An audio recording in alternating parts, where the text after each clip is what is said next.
Because we don't want to pop our Gobakans, but we will, obviously. Boom. Okay, so these can take out one. And now we're totally fine, right? We're totally fine. Get another. Boom. Bam. Grow our guys. Because we'll pop the Gobakan. That's exactly what this is here for. So again, Gobakan, so important. And they're just done. We're gonna make 5 rabbits.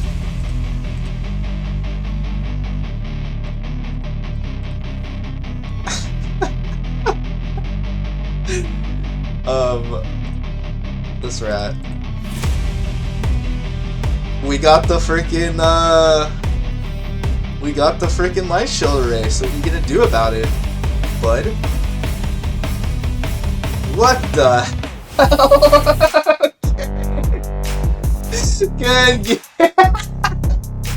Thank you so much for checking out the video. I really do appreciate all the support recently, you guys. It means the world to me. It really, really does. So this deck, a lot of people have wanted to make work for quite a while now.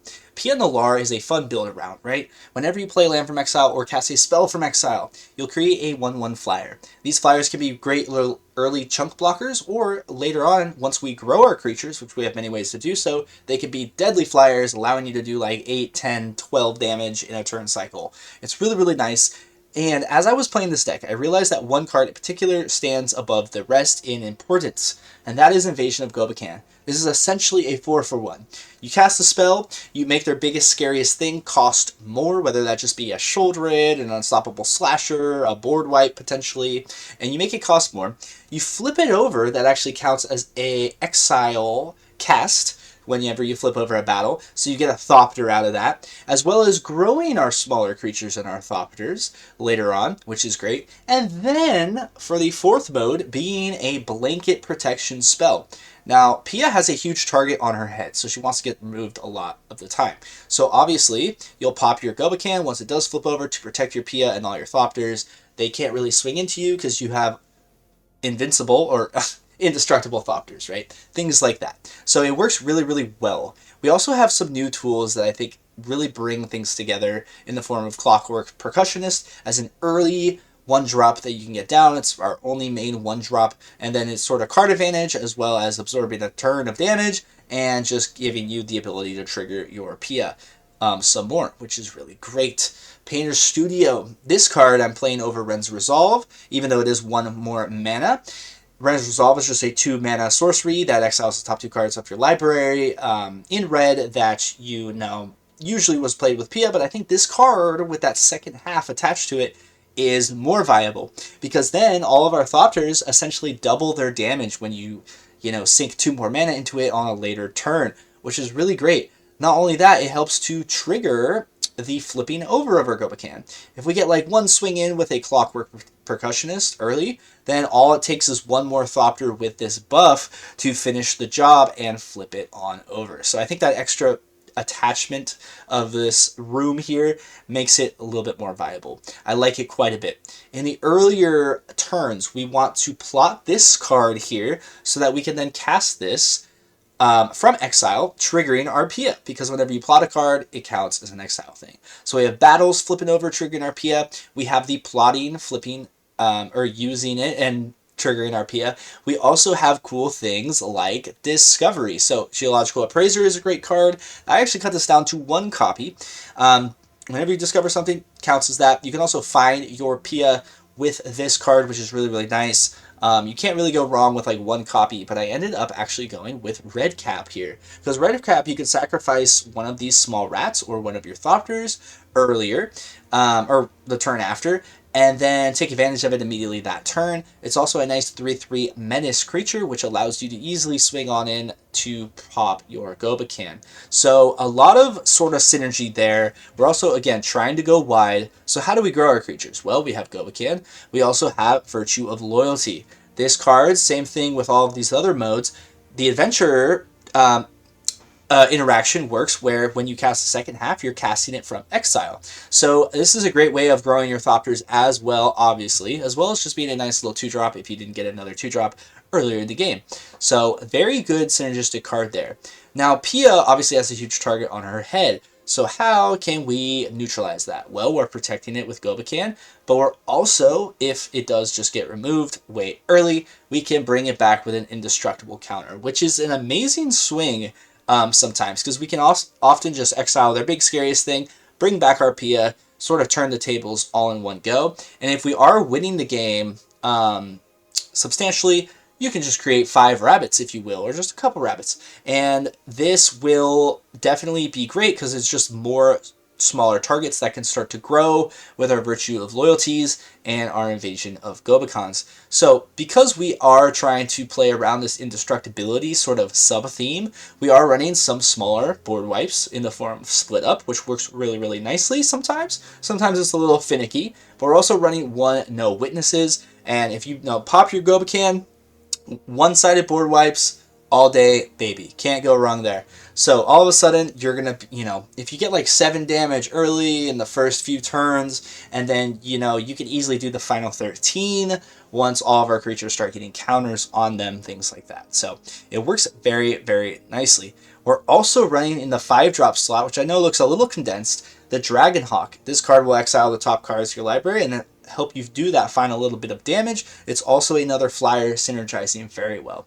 Of course, Quintorius Kand is in here, which is absolutely amazing with Pia, because it does have a Discover 4 on it, which is great. You can also just create more tokens to start filling up the board as well as draining your, equalizing the life totals to do that final little bit of damage as well. So very good synergistic card here. Definitely run Kand. You can't really go wrong there.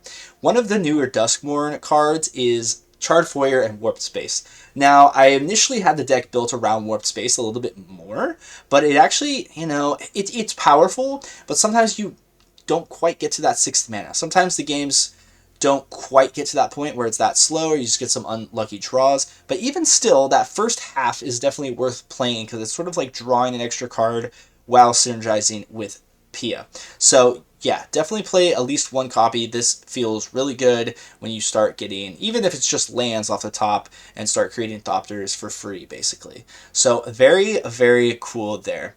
I sort of covered a lot of the cards so far, but Warlorder's Call, a little bit of extra, little finalizing damage as well here, as well as growing our creatures, because again, that's what we're trying to do while having our Gobakan able and up to protect. So sometimes if you're against like a super heavy spot removal, sometimes you can't protect all of your guys, but that's what the couple season of Burrows is for, to get your Pia back and start the cycle all over again.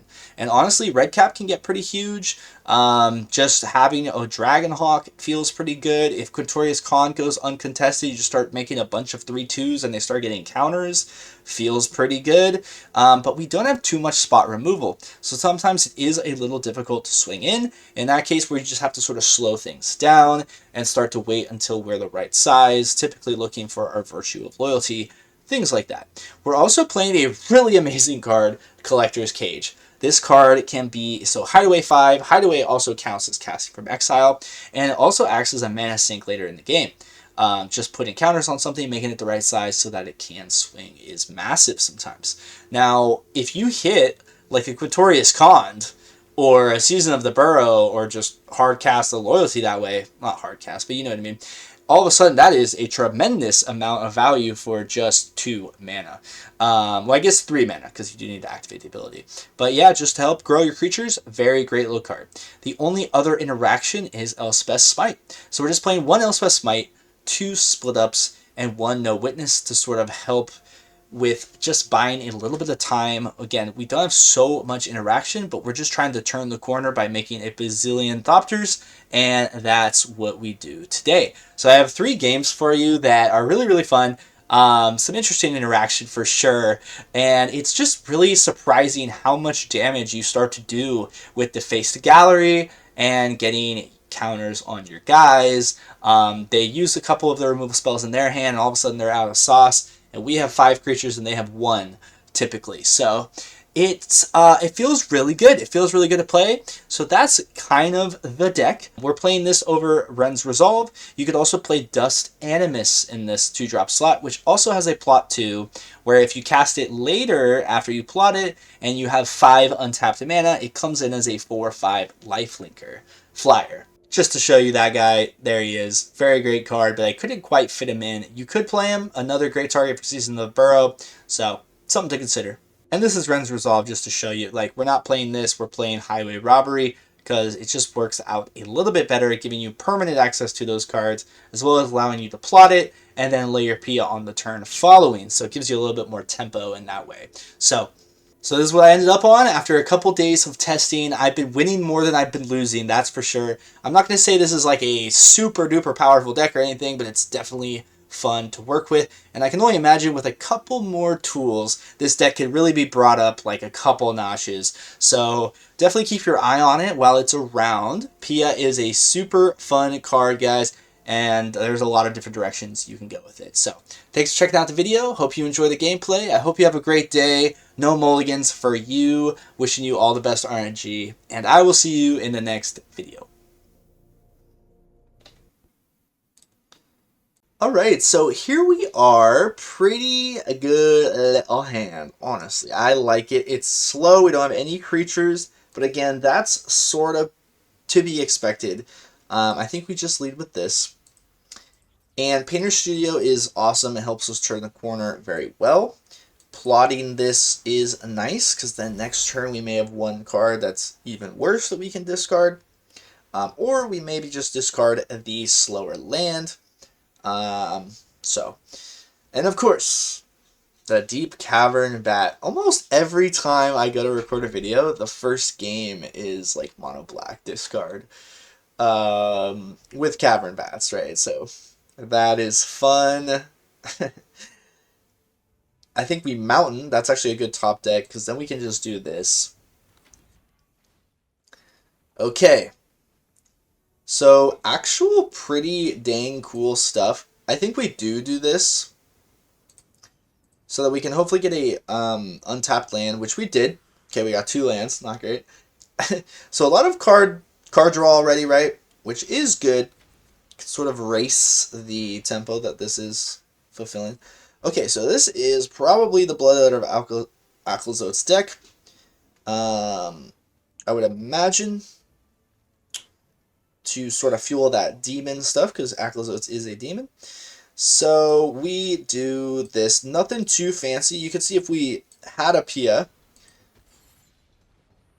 right, we'd get 2 triggers while sort of setting ourselves up for even more. So there's Pia, though. So that's not too bad. And I think we do swing. So we have 2 Defaced Galleries that we can flip over to start doing 2 more damage on our attack triggers, which is massive. Okay, so we definitely get Pia down before she disappears. We will take advantage of this land before that disappears. Now we have an awkward amount of mana. All that good jazz. I think we probably Gobakan here. We'll see if they have something that's like super annoying. Alright, every single card is super annoying. Alright. So that's the thing. You're going to run into this in this meta. I almost want to click Aclazotz, but I think that Sholdred might be more annoying. Let's get rid of the Sholdred. And we do not swing. Well,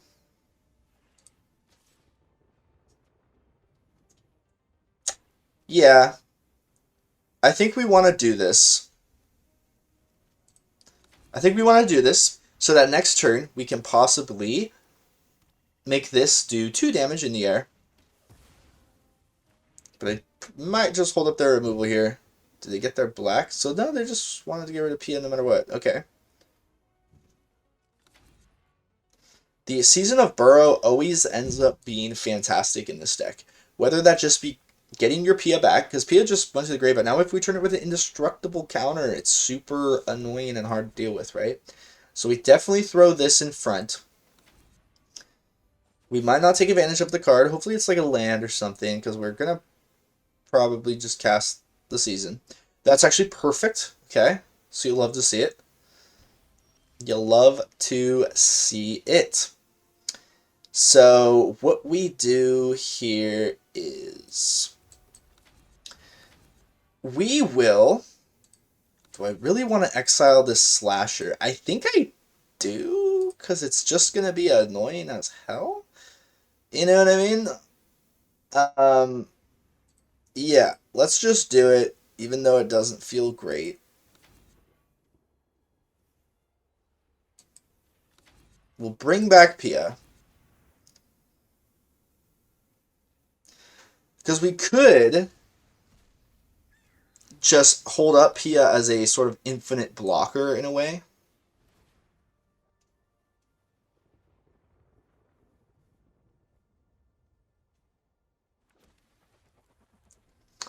But let's just do that, right?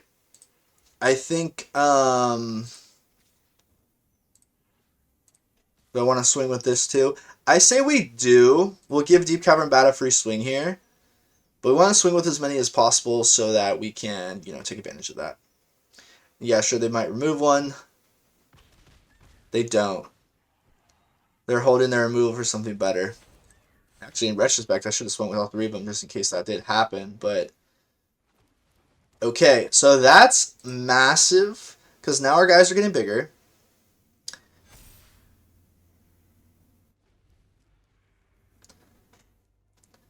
See, the other thing, too, is now that if they cast the Gix and they make us sacrifice our largest creature... Okay. So this is fine, because we'll pop the Gobakan. That's exactly what this is here for. So again, Gobakan,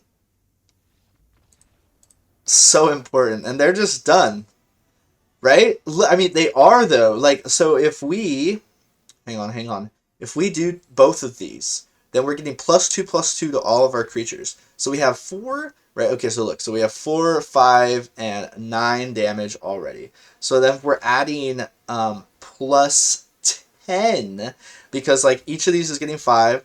So we're going to do 19 damage on swing. They could potentially block the biggest thing. They would survive because of the lifelink there, but it would be really, really close, right? Because we'd be doing 19 damage. Actually, they would die still. They would die still. So it's just good. Typically, you'd want to plot these earlier. We just had kind of like a weird curvature, which I'm still trying to get perfect, but I think that ended up being the right decision. And yeah, if we made those rabbits instead, we could just block with the Pia. So it's like, then we'd have 3 more creatures that are also getting +2 on attacks. So all of a sudden you just sort of win. It feels good. Let's get into another one. Okay, so here we are with a worse hand than last. I don't even know if I want to keep it, in all honesty. But let's do it. We'll see how we can work out of this situation. We do have to Surveil early, which is actually kind of massive. Like, this is a great card, but unfortunately I might have to pitch it as we look for our Pia. We don't even have that 4th land anyway, so yeah. I think we Gobakan first. No reason not to do that first. Okay, so it is this deck, ladies and gents. So I think we make one of these forges more expensive, right? Absolutely, yeah. Now they have, you know, 3 5-drops, so that feels a lot better. Now, let's just War Leader's Call. Typically, you don't want to see this card, like, too early, even though I know that's a little counterintuitive. You kind of want to see it in the mid-game in this deck, but I think it'll be fine. And actually, this is looking like a really good game for the Warped Forge. Yeah, so this is like where if you can, you know, if they don't have any like sort of immediate pressure, this is massive because first of all, can probably find our 5th mana. We get our draw and this, so we can just slap down the Hawk, which would be fine, right? Okay, so there's that mana. Perfect. So we could look for the Pia with the robbery, but I think it makes more sense to just slap. This is rare that I would just like rush to slap this down, but I think we do it. A little ping damage. Exile a card. We won't be able to cast it, but it'll be okay. And it's a land anyway, so that is absolutely perfect. Boom. 2 damage. So it does 2 damage based on every card that we exile with its ability, and right, you need power 4 or greater to make that work. Another reason why this actually ends up being pretty nice as well. With a few Gobakan things and the Warlorder's Call buffing our guys. Okay, so 2 removal spells on that guy. So yeah, we are worried about the Dragosaurs, don't get me wrong. Don't get me wrong. Okay. Boom.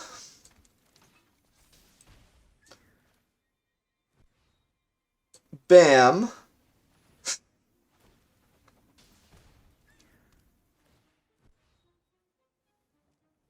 I mean, wow, okay. The Brotherhood's End is like annoying, but we can no. Because we don't want to pop our Gobakans, but we will, obviously. Boom. Okay, so these can take out 1. And now we're totally fine, right? We're totally fine. Get another. Boom. Bam. Grow our guys. Sheesh. Know what I mean? You know what I mean, Jelly Bean? Collector's Cage is just like a free 5-card dig to cast something free. If we hit like a Quintorius Kand right now, I will be juiced. I'll make good content, ladies and gents. Alright. Bone Horde, obviously. Sure, we'll eat 4 more. I don't like it, but we will. I mean, there's no reason. I can't think of any reason not to eat this. Yeah, so we gotta eat this. It's looking a little dicey, though. It's looking a little dicey. Don't get me wrong. Okay, what do we get? Okay. Ooh, the Elspeth Smite can actually be massive. No, it doesn't have. It has First Strike, so I'm absolutely trolling. But check this out, ladies and gents. Should we do this first? Let's do this first. What do we get? Another Pia! Dude! Not cool, man.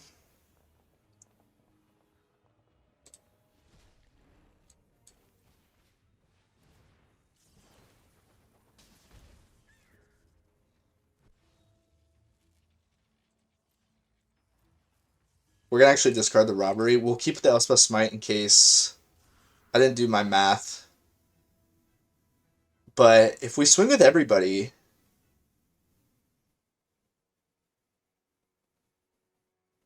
no.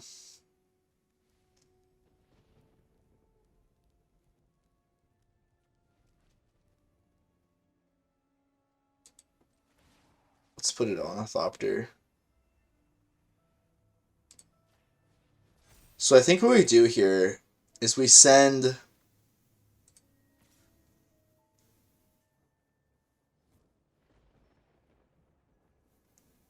It's kind of tough. It's kind of tough. So I think we do this. We could swing with Pia too, because we don't quite have enough damage, right? 3. So that's 12. We do 11, right? Am I tripping? 11, because they're going to block one of the thingamabobbers.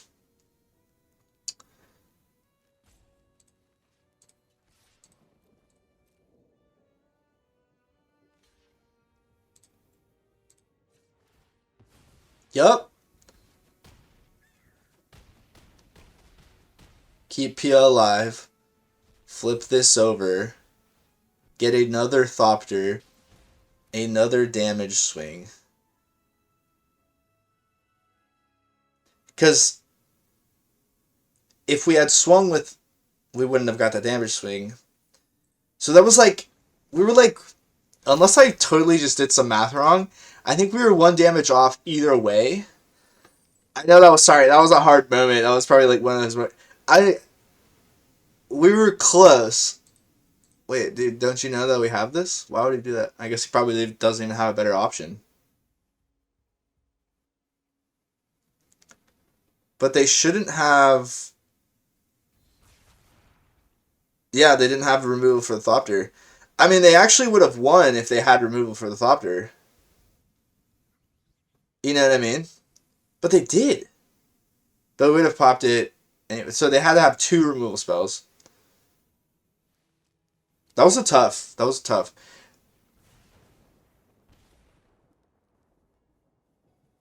Wait, do they have a...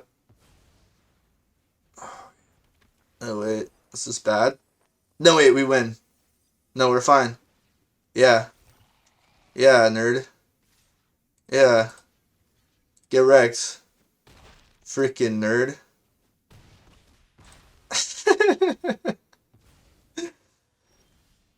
Friggin' nerdy McNerds a lot. Okay, so that's cool. Being salty. Okay. You can see how important the Goba... That was cool because it showed off how important the Gobakans are. Like, the Gobakans are absolutely essential, obviously. And I just think the more that I play with this deck, the more that I realize, like, that's true. That was a weird one, though, for sure. So I think... Yeah. I think I will have to play one more, maybe show off a couple more things. And thank you if you were making it this far into the video. I always wonder how many people actually do. So, you're one of the cool ones. Let's get into one more. Okay, let's get into the final game. I like the hand a lot. I think this is a great hand. Right, we have draw 2, we have exile up the top of Rooney, and we can turn 1 Clockwork, which never feels bad. This card is honestly so good, man.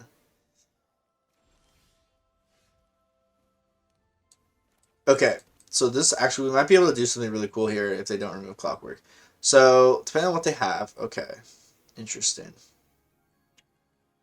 These are 2 Surveil lands. If we take out Cornucopia here, that's honestly really powerful.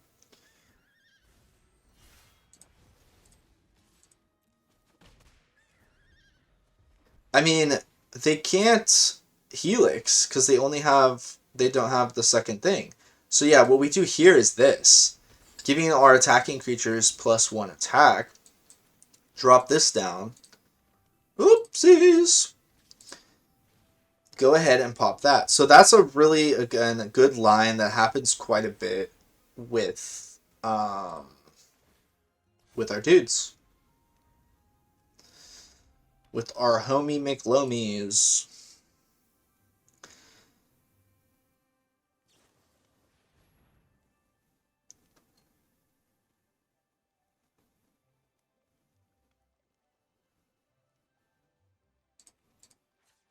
Pop it.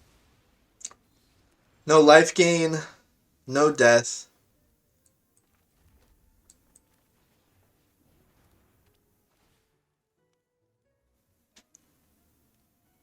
Okay. Okay.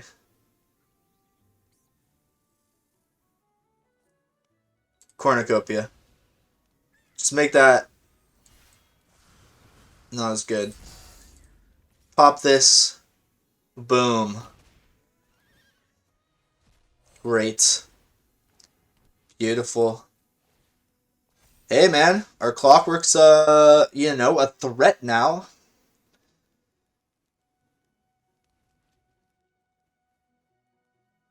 Two removal spells is not ideal in this type of matchup, but, or board wipes, but. Do we pop the light shield? No. Not this time. We gotta keep it for the ill mind. Okay. That's really good. Did not expect Leyline Binding. I mean, this isn't protecting that.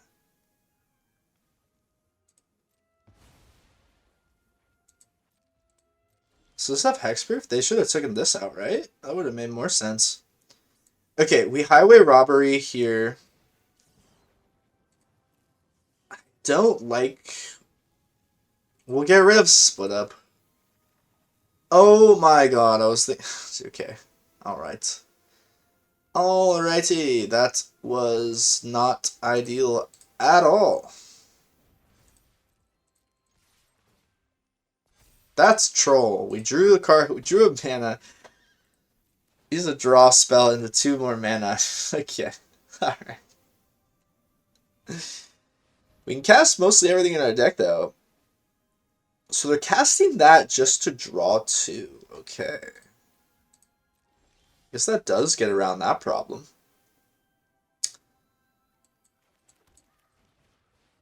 I guess that's an okay turn. That was a really good top deck.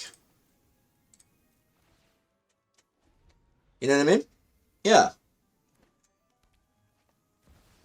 Cornucopia comes down for 5, taking up most of their turn. They can still Soul Search, yeah. Alright, they get rid of our board wipe, which admittedly is not fantastic right now, so fine with me, man.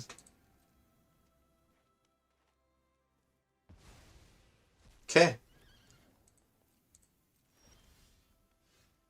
I think we do here. Doesn't feel so great. The Collector's Cage is nice. Now we don't have 3 creatures. Well, we could Restless Bivouac. Okay, so that's exactly what we do. Okay. Collector's Cage. Hideaway 5. Yes, dude. Yes. Okay. Yes, yes, yes. Ooh, it's kind of nice to... Ooh. Ooh. No, Burrow. Burrow, baby. So... I think we put it on the land, right? Absolutely. Cast Burrow. Let me just make sure. Okay, yeah, we don't have anything other than that. I think... Yeah, we make the 3 rabbits. And we exile friggin... Well, actually, so the thing about rooms is it comes back as an...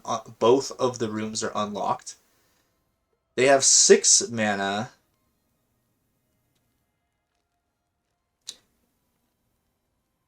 Nah, dude. We're gonna make 5 rabbits.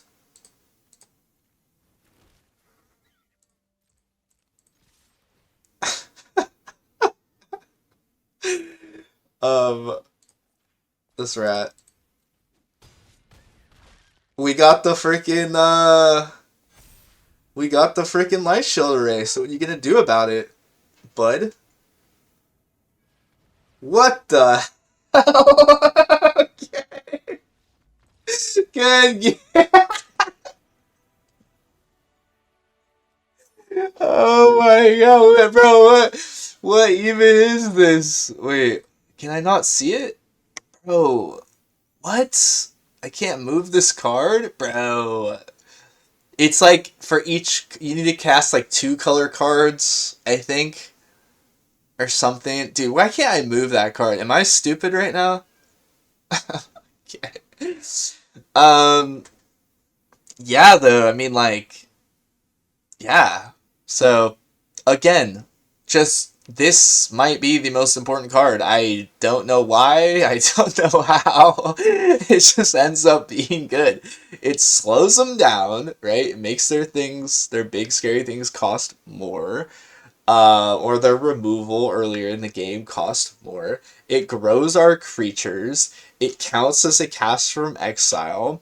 And then it's board wipe protection. Dude, it's like, let's go, bro. Like, and Collector's Cage putting in the work. Dude, this card is so good. It's so good. I only have 1. I want 4. So, yeah, and that timely red cap made all the difference there, even after top decking like 16,000 lands. Hell yeah, dude. So, I think the deck is interesting right now because the meta's slowing down a bit. There's less mono red. So, I think this is the time for it. Yeah. Yeah. So I hope you enjoyed the video, guys. I'll see you in the next one. Thank you so much for all the support. Wishing you good RNG. No mulligans for you. And I love you.